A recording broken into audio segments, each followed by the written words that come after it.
All right, what's up, y'all? Welcome to the Pilipinx-American Stories podcast. We here want to better understand different aspects of the Filipinx-American diaspora. We cover topics such as, but are not limited to, history, community, and Filipinx-American culture.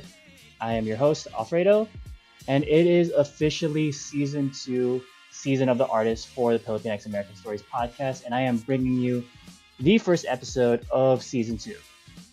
It is my honor to present our first guest for season 2, San Diego's own Marissa Roxas. She is a filmmaker, a content creator on YouTube, and one-third of the Fil-Am film collective. For this episode, I just wanted to reflect a little bit on some of the talking points and some of the good conversation that Marissa and I had for this episode. One of them being Marissa's growth as a content creator, as a filmmaker, and as overall artist. She's been doing this for about 6 years now, and there's still a lot of growing that she says she needs to do and everything. Despite the fact that she has come very far, there's still a lot of things that any content creator can grow on, and I really resonated with that. Another topic that I really love was how important YouTube was or is in her career, and how it's become this very accessible platform for her to post, record, and learn about different aspects of filmmaking and just contributing to her growth overall.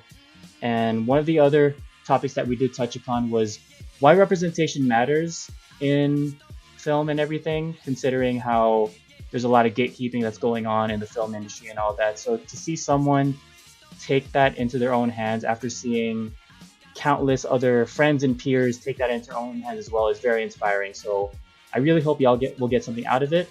And the last thing that Marissa touched upon was some advice that she personally had for beginning filmmakers. And I'm not going to tell you right now, you have to listen to the episode, but all I got to say is it's definitely helped me in my own personal filmmaking journey. So I hope we'll get something out of it. With that being said, I present to you episode 1.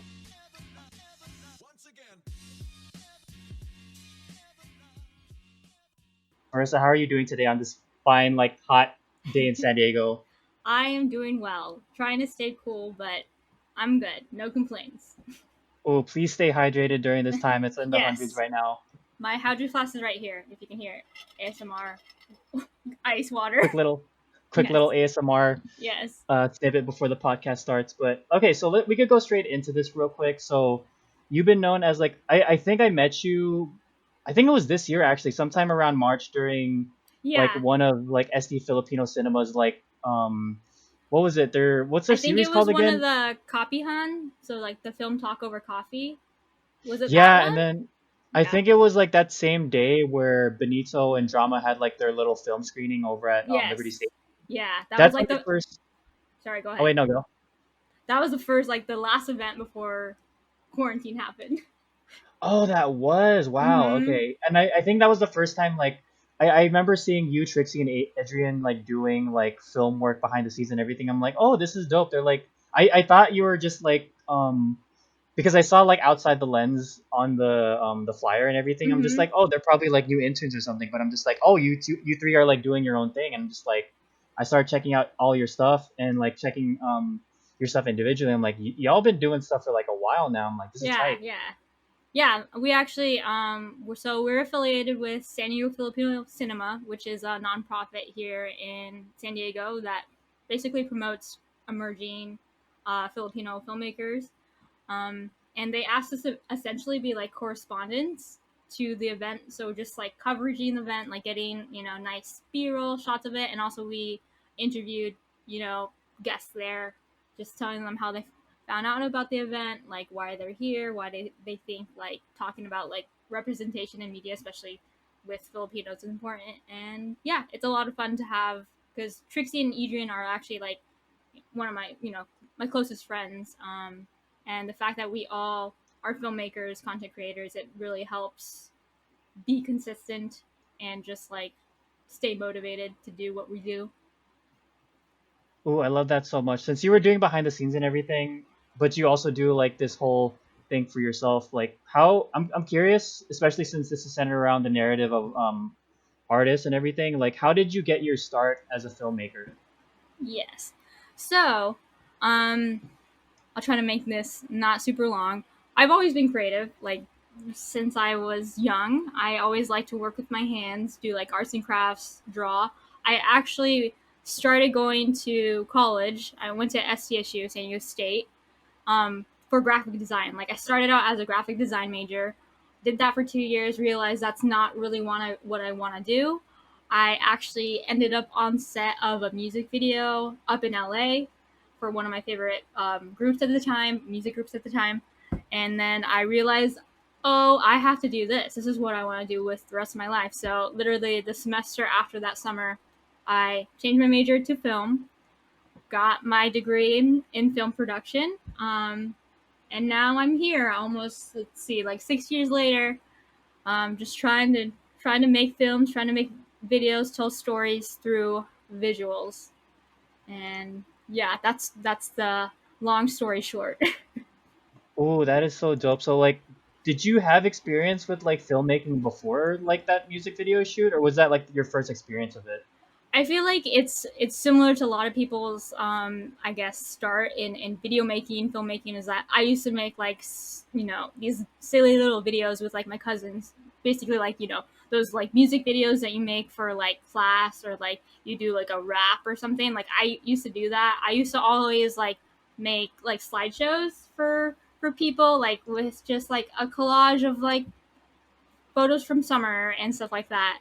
Like I've always been that kind of person where like, oh, I can put it to music and it'll look cooler this way instead of just like printing something out for someone. Oh, so it was like kind of innate in that sense. Like you already had like some kind of like an eye like towards that kind of creative platform, right? Yeah, it was like one of those things where it's like you don't think about this actually being like a skill set. You just like open up Windows Movie Maker and then start putting in stuff, and then you have like a 3 minute little cool thing that you want to show your friends or your cousins, and it's just you're just having fun at that point. I think that's what the cool thing about creativity when you're younger is that like you don't feel the pressure to like have to impress anyone. You're just really proud about what you're making in the moment, and then you go off and like see this cool thing I did, which I feel like you try to like keep as an adult, but sometimes that's hard to do. Ooh, I feel that so much. That it's like I don't even know how to describe that. It's just it's like an undescribable kind of feeling. I don't Mm-hmm. even know the words for it. Yeah, it definitely is. It's just like I guess like the innocence of it all, where it's just like I think just to create for creation's sake is something that us older, 20 somethings or even just beyond that forget, because as much as we want to just like do it for fun, there's a lot of pressure to like you know be this good, or also if you are doing this for your job to make money and so on and so forth. Mm. So I'm curious. You said you've been doing this for like about what 6 years now. Yes, So that's correct. since like yeah, so since you started and everything, like how did you discover your style as like a filmmaker? Or like what kind of style do you feel like you have as someone that's in this industry? Ooh, that's like actually like a not a tough question, but like I would honestly say my style at this point in time is still being developed like all the time, especially right now where I'm really diving into like how do I like to tell stories. um I think in terms of like evolution of like I wouldn't even say style, but like just approach, I think is a better word for me to use as a filmmaker, is that I, started out fresh, I think, where I just try to get my hands on everything when it came to the filmmaking process. So I tried to do like, sound work. I, try to learn lighting, um, camera, all of the things that go into filmmaking. Actually, in school, I focused on writing and directing. Whereas now, that's still something I want to do, but I kind of do it all, especially with YouTube. You're a one man, one woman show. And so, and it's just like, I guess, picking and choosing, like, what do you really want to focus on, I guess. For me, like, I think you don't have to be the best cinematographer. You don't have to be the best director, writer, whoever, just as long as you know how to tell a story and keep someone watching till the end is what's important. And like how to do that, there's so many different answers to that question. But it's just finding a way to like, especially with YouTube where it is about you for the most part, how do you use yourself, your personality to tell the story that you want to tell? Mm. Since you did bring that up, I'm kind of curious because you have a very diverse like storytelling set. So like what are like the main kinds of stories that you want to tell? Okay. Um, in terms of my YouTube channel, I mainly focus on self love and personal development, which I think it's for one, it's important to me because I feel like those two things, so loving yourself and like continuously working on yourself, whatever that means in whatever capacity, is important just to live a happy, fulfilled life. And again, that's going to look different for everyone. Like the word personal development, personal is key. It's going to look different for me as it will for someone else. Um, but I really just like want to inspire people and like empower people to do just that, to live the life that they want to live. Because I think even now in 2020, whereas like there's a lot more freedom, I guess, in terms of living a life that is uniquely yours.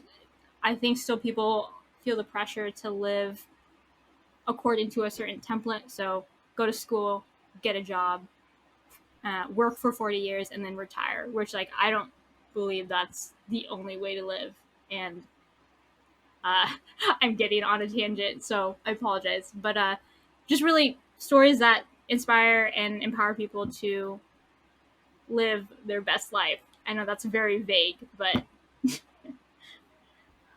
I think with something like that, especially since you do generally give your perspective too when it comes to like your videos and everything. I think it does need to be vague in that kind of sense. I know we're mm-hmm. jumping around a little bit, but like it seems like yeah, it does need to be vague because there's not like one specific answer when it comes to like telling people how to live. Like you could give like someone like self help advice, but it essentially has to be tailored to how like they're thinking and everything. Is that like does that sound about right? Exactly. Yeah, and like you just saying, basically reframing what I was saying is like, I guess, um, in addition to like inspiring and empowering, just like thought provoking stuff. Like again, I'm not trying to tell people how to live their lives. I don't want to do that. It's just more of like rethink how you're living your life and like really, I would say even like almost every week I ask myself like, am I aligning with the life I want to live? Am I aligning with who I want to be? Because it's always changing. Like life is always throwing stuff at us, good and bad.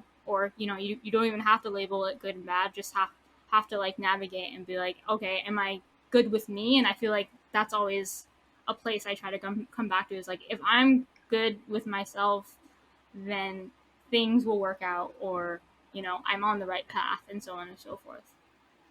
Ooh, so does that mean like when you're making like these kinds of videos, like yes, you're saying you're talking about these topics and everything, but also are you also challenging yourself to do better? I know you mentioned that a little bit, but does it kind of like seem more like oh you're challenging yourself like I kind of need to practice what I'm preaching and everything, right? Oh yeah, all the time. I mean, I honestly don't go back and watch my videos. Like, I mean, I'll watch them for like the first month that I put them out. But after that, I feel like I kind of cringe at them because, like, the hope is that I improve over time with each video. But I have seen some of like my videos from like a year ago, and it's not that I don't agree with past Marissa. It's just more of like I have a more like nuanced perspective on certain, I guess, topics or certain ideas in life. And I feel like that is just growth. Like if you just always agree with your past self, and sure, there's some things that you should stay true to always, but I think growth means change. And if you're not, I guess, disagreeing with yourself or don't have things to like elaborate off of when it comes to like looking your past work or looking how you used to think about certain things, and it's like you have to question whether or not you are growing. Does that make if that makes sense? No, that makes absolute sense because it's like you don't regardless of like wherever you are in life, whatever stage or age you are, like you do not want to be stagnant like where you are. It's like you're thinking like the same way for like I don't know like 40, 50 years and like everything else is like changing like in front of you and you're like you're not changing with the times as well. So it's like you don't want to like leave yourself behind. Like you there's no need to like enable yourself to be thinking the same way. I mean, there's nothing wrong with like looking back a little bit and just like disagreeing with yourself, like you were saying, because like that's like how it is. Like we're 20 something right now and everything. Like Mm-hmm. if we look back at how we were like in our like early teens, I'm like I definitely don't think the same way like I'm doing now. Oh yeah, for sure, exactly. So, um, I know we went down like a different road, but when it comes down to it, I guess yes, especially with the content I'm making, is that I promote just I guess yeah, challenging yourself and also rethinking certain things if you feel like you're stuck or you're not really where you want to be, whatever that means, whether that's your career or, certain relationships in your life or, how you're just living every day, whether or not you need to change up your routine. And then just always like I think growth is something that is good to focus on and like not just like oh, I need to be better, better, better every single day, but just like understanding that growth, with growth comes change. And I don't think that's a bad thing. It's okay to look back on your past self and like cringe a little bit, but that only means that you've grown. I'll be honest, I do like this kind of stuff, even if it is like a little bit tangent. It's like I feel like this kind of stuff is important because, like, if you're looking at it, it's like it's a journey kind of perspective. It's like you're looking at like your past self, you're looking at your present, and then you're just like, okay, how can I change based on like what I'm learning now for the future? So like, I feel like that's super important, especially when it comes to like filmmaking and everything, because you do like I'm pretty sure like a lot of people can tell like the difference between like a good and bad like piece of content is, especially if it's not digestible when it comes to storytelling. It's like, what kind of direction is this going in? Is there like anything learning? And it's like that's essentially how life is supposed to be. Like it's Oh supposed yeah. to like you're supposed to grow from like whatever you're going through. And I like that you're really bringing up this narrative, especially with your own content. Well, thank you, because again, you articulated that much better than I ever could. But yeah, it definitely is like I think everything in life, creative process, filmmaking process, and just living life, it's a process. There's no final answer, there's no final destination. You just keep going and try to improve as much as you can or learn as much as you can as you go. 100%. And since I want to give a little bit of a break for like that journey because I know there's a lot more to talk about, but I want to Yeah, go for sure. into this little mid segment thing. It's kind of a vague question, but like Oh I yeah. always wonder about like what everyone has like like what kind of plans everyone has like for the future and everything. So Mm-hmm. do you see yourself having like a kind of a dream project, or is there like a next big project that you want to work on? Well, I definitely like this dream project question. Um, I'll be honest, it's not the most specific thing in the world, but I think a dream project of mine is to just be able to travel and make videos. I'm very much inspired by Anthony Bourdain, R.I.P. Parts Unknown. Like that's one of my favorite, anything like TV series, docu series, if you want to call it that. And just to be like even if I was just like a camera person, just getting those shots, getting to travel to all those countries, and I guess in the same vein of that, like even if it's not international, I've always wanted to go on tour with like a band or like a music artist and just like be behind the scenes videographer. So basically, travel and filmmaking would be a dream for me. Like that's what I'm working towards. Hopefully, one day someone likes my work enough or likes me enough to be like, yeah, let's go to Iceland or let's go to Europe, and you can just here's a camera and just film what I'm doing, and I'll be like, Hmm. yeah, I'm there for it. Is there any specific reason why like travel is like at the top of that list or like somewhere at the top of that list? For sure. I wouldn't say I've lived like a sheltered life, but I have stayed essentially in one place. So, well, I was born here in San Diego. I lived in Tucson, Arizona for like 9 years, and then I came back and I've been in San Diego ever since my freshman year of high school. So, as fortunate as I am to have been born in such a beautiful destination as San Diego, I know there's so much more out there, and I'm a big fan of history. Um, Obviously, I think everyone is interested in other cultures. I don't know. Maybe I shouldn't speak for everyone. And so, like history and architecture, and just like learning about other people's lives, because like my life here in California looks totally different from someone living in France or in the Philippines, you know. And I think there's just a lot of learning to do, and just seeing other people's perspectives, you'll learn more not only about like the world at large, but I think about yourself as well. And it going back to like rethinking how you live life. Once you see someone living life maybe a little bit differently, it'll motivate you to rethink certain things in your own life. Ooh, I especially love that part when you brought up the whole perspective thing, because it's like if you've I wouldn't I don't know if like a bubble is like the best way to go about it, Mm-hmm. but if like you're in one place for so long, it's like you're kind of just used to like one area for so long. I mean, for me, like I've been here basically my whole life, other than the Mm-hmm. fact like I was born in the Philippines and then like ended up coming here, but like I've been basically here all my life, and I get the whole perspective thing, because it's like we're not the center of the world. There's like so much more to like go out like to go out to. There's so much more to learn, and I like that.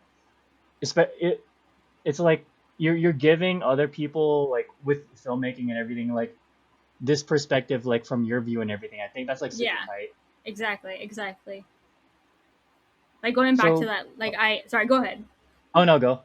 Um, so when it comes to like as much as like I create, I also like consume a lot, maybe a lot more than I should. I gravitate towards filmmakers or YouTubers that like don't live in California. Like I can get the California experience by walking out my door, but if someone lives in like again like France or in New York, I'm like so intrigued by that because it's like their life is so different from mine, and I guess it's just like a maybe sometimes serves as a distraction, but also just like a change of scenery, even if it's just through my screen. And I think I appreciate it. Then again, going back to different perspectives.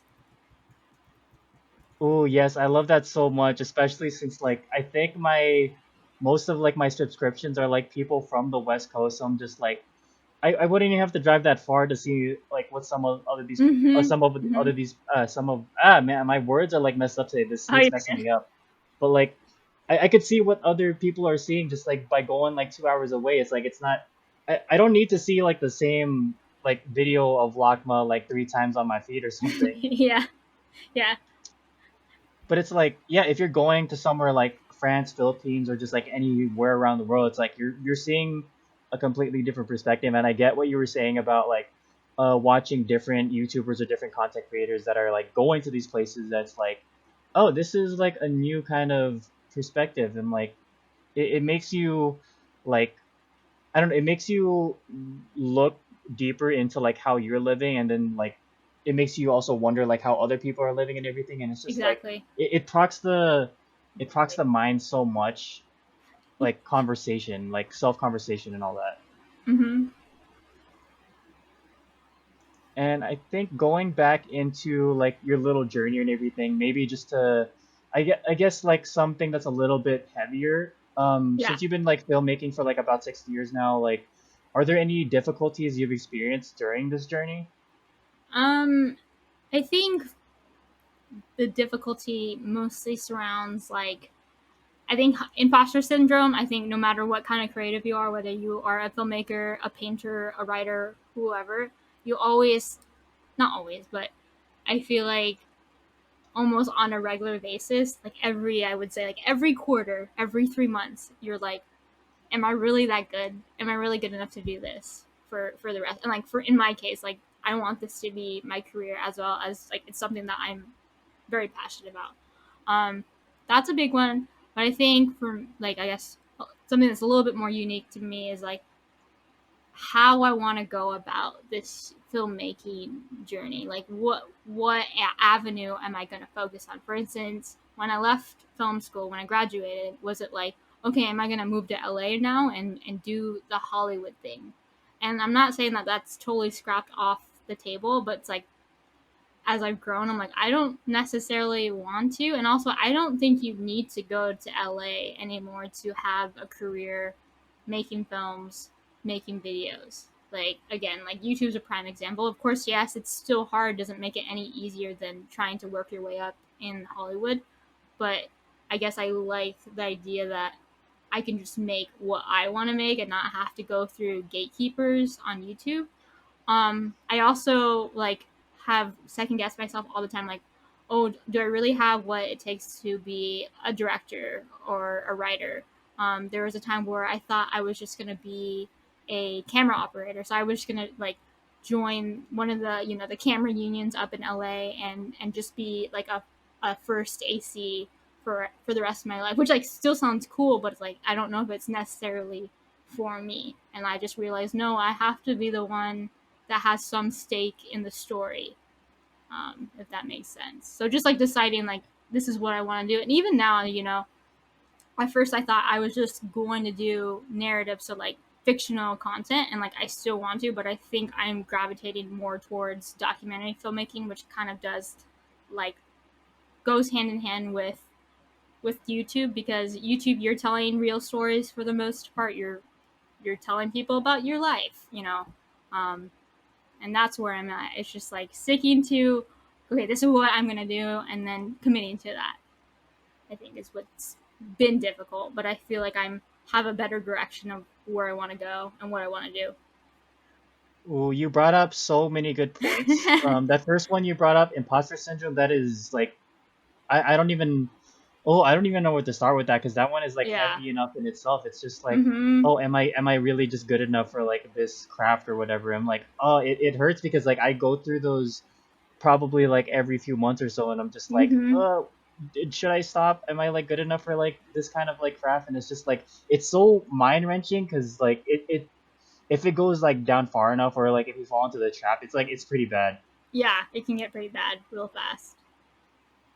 And you were also bringing up the whole YouTube thing, and it seems like this is also a really big part of your narrative. And I like Yeah. that you bring this up a lot because with YouTube and everything, especially with the whole gatekeeping with like Mhm. the film industry in Hollywood, it's like with YouTube you have a lot more self I don't know if I'm using this word right, but you have a little bit more self efficacy and like you have more control Mhm. about like what you're doing. Like you even mentioned it like a little bit earlier, like you have um more experience with like different avenues of like filmmaking. Like you have to understand like how lights work, you have to understand Mhm. how like the editing process works and everything, and it's just like you're essentially building something up from the ground. And it's like I think that's like something to like be proud of because it's like, oh, this is something that's like authentically you. And like Yeah. you were saying the storytelling aspect with like documentaries and stuff, it's like it's something that's super organic. And it's like I if there's any kind of grassroots storytelling, I feel like it's within like YouTube's grasp, and I love that a lot.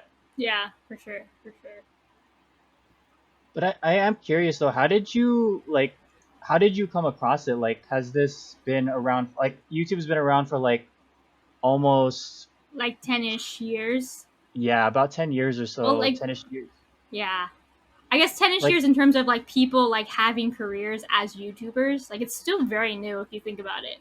yeah, but people are making like bank off it, which is Yeah. like you wouldn't think about this like back in like 2005, 2006. It's like, Mm-mm. oh yeah, this is just a platform where people are putting up like family videos or whatever. But now Yep. people are like building careers off this, and I Yeah, like that like people are like. six-figure businesses. Like that's crazy. So I'm curious, how did you get your start with this? Is it something that Um, just like fell in your lap? Like, were you already doing like YouTube videos for like school and stuff, and it just like you just wanted to up the ante a little bit when it came to YouTube?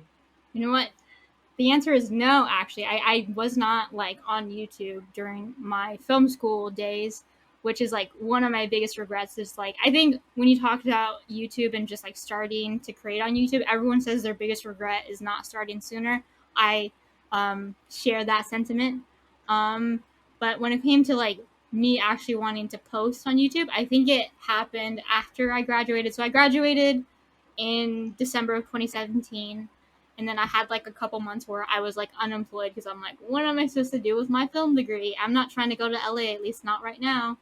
And I started just like watching a lot of YouTube, and like at this time I feel like there's so many corners of the internet and so many like corners of YouTube. It's crazy, but I stumbled upon like the camera slash filmmaking space on YouTube, where like most people just make like camera reviews, or like this is how you edit, this is how you color your footage. And it's just like, even though they're tutorials, they're like very interesting, and like people in that space still make pretty B-roll, like slow motion B-roll, and it's just like, wow, they're making cool stuff and they're just doing it on their own. And as a filmmaker who like just came out of like being on sets and like making short films, I'm like, these people are doing it themselves. They're not waiting for, anyone else. And I just thought that was so intriguing. And also, I feel like by nature I am a learner. I always want to be learning something, and I even though I had graduated and I have this very expensive degree, I'm like, I still have so much to learn when it comes to my craft. So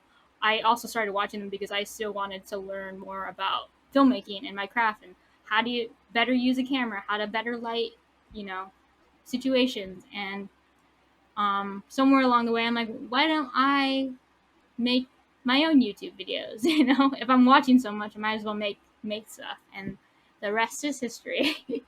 Oh, it's kind of like a double-edged sword because like it's hmm a platform where you are posting like and you're telling stories and everything, but it's also a place where you can just like learn a little bit more and like hone your skills. Just like Yep. I mean, with YouTube and everything, like you were saying, like I try to check out like certain like those corners you're talking about and everything. It's just like it's so wild that there are people like having tutorials or having like editing like sessions and they're just like going about like, oh, this is how like I'm doing this thing, and it's like, huh, how can I learn from like what they're doing and how can I utilize it like in my own craft? I'm like, Yeah, That's exactly. so cool. hmm And when it comes to like your storytelling journey and everything, like yes, you're doing YouTube, you may end up doing like other like film things, but like I really Yeah. want to center this last question around like the stories you want to tell. Like you've been doing like a lot of self-help, a lot of like Yeah, for sure. different stories. Like what is well, I mean, first of all, like I don't know, I don't remember if you said it, but like what other stories are you telling currently? Um, Currently, I would say I'm mostly doing YouTube, but when it comes to like big picture, like what I aspire to do, so I aspire to make actual like whether feature length or even just short documentaries that generate awareness and action. I don't know exactly around what. I think right now, if I were like say tomorrow, someone's like, "What do you want to make a documentary about?" It'd probably be something about like sustainability and like climate change. To be honest, just because I mean, you know how hot it is right now. Um, and then when it comes to like more narrative filmmaking, one day I just like want to direct films that make people feel a little less alone. So as a female, as a queer person, um, there definitely have been films in my lifetime that like I watched and I just the fact that it made me feel like okay, someone else shares the feelings that I currently have makes all the difference. And I know like it may be said a lot, but like I think representation like that can save lives.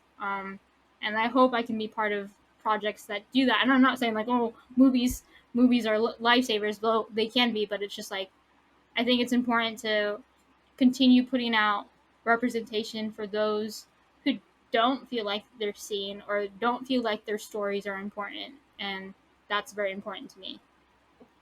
I feel like that's so big, mainly because film, YouTube, just like any kind of video in general, is such a powerful platform, and Mm-hmm. the amount of reach that these kinds of like stories have is so big because it's like I mean, when you see films like, I mean, even from like our own peers, when you see stuff like that, Benito's posting some stuff that Mm-hmm. drama, or like even someone like Diane Paragas, it's just like, whoa, these kinds of like stories are existing. It's just like, it makes you a little bit more inspired. And it's just like, oh, these stories can be told. They are like valid. It's something Yeah. that's also like, I'm trying to find the words for it, but it's like it just means so much to have like those kind of stories, and just like with what you're trying to put out, I'm pretty sure someone is like gonna get something with that because if it's important to you, it's probably important to someone else too. Yeah, yeah, I definitely hope so. Yeah, I mean, going back to like what you're just saying, like seeing these people, Benito, Diane, drama, like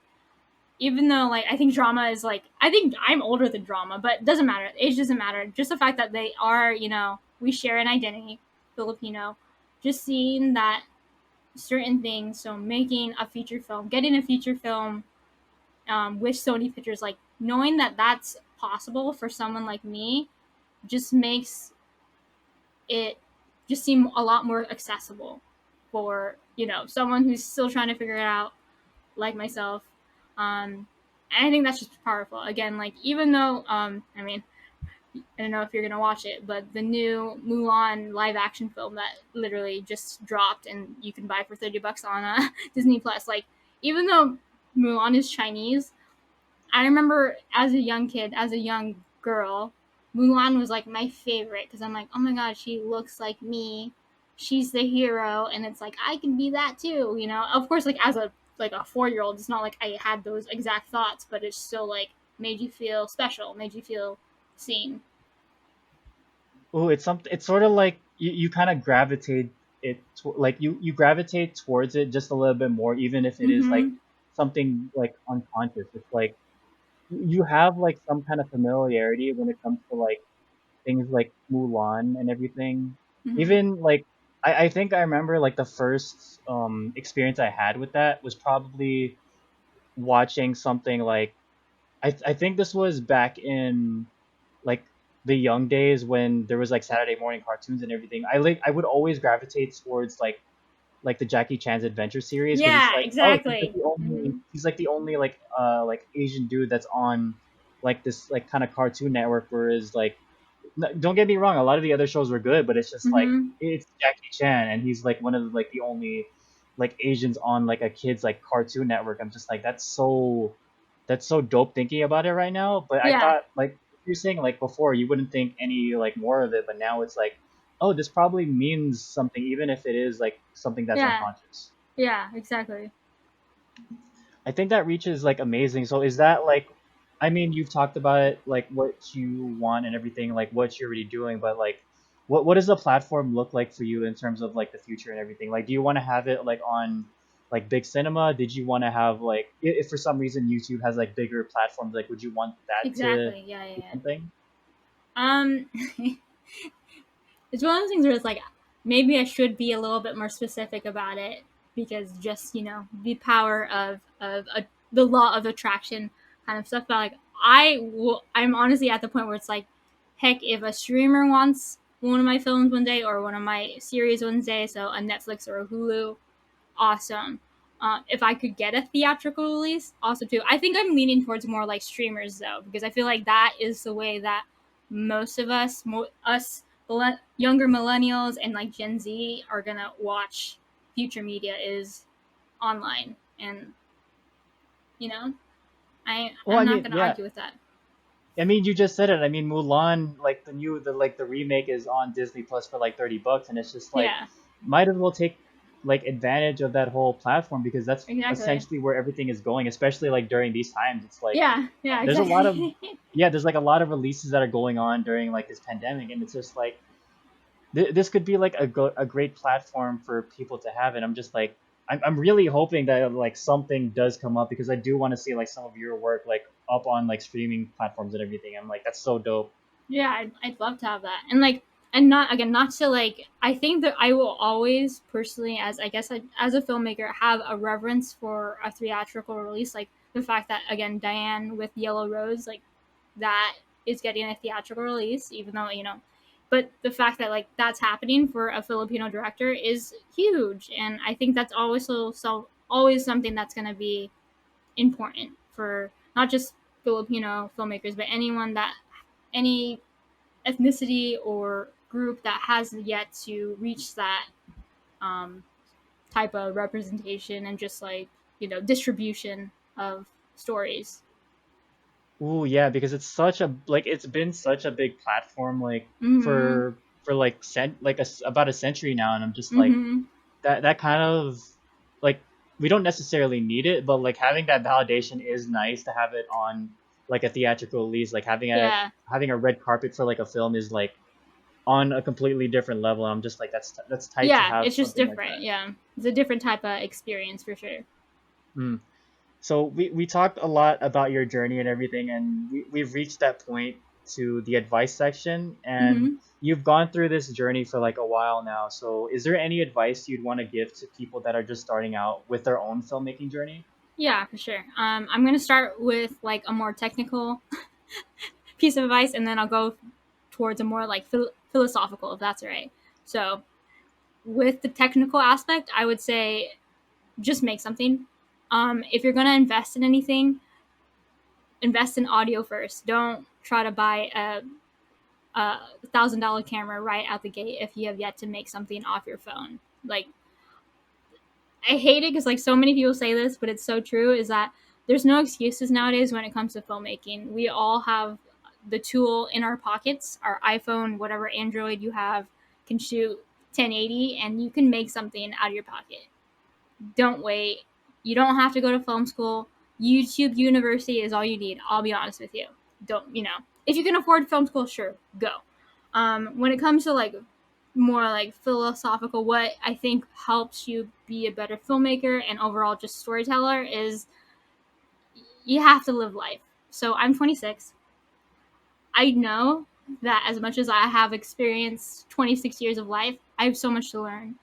Um, there's this quote that I have in my planner that I always have on me. It says, and it's by Joseph Kahn. He's a music video director. He's directed music videos for everyone in the game, Beyonce, Taylor Swift, you name it. He's directed a video for them. He says, "Success is storyless.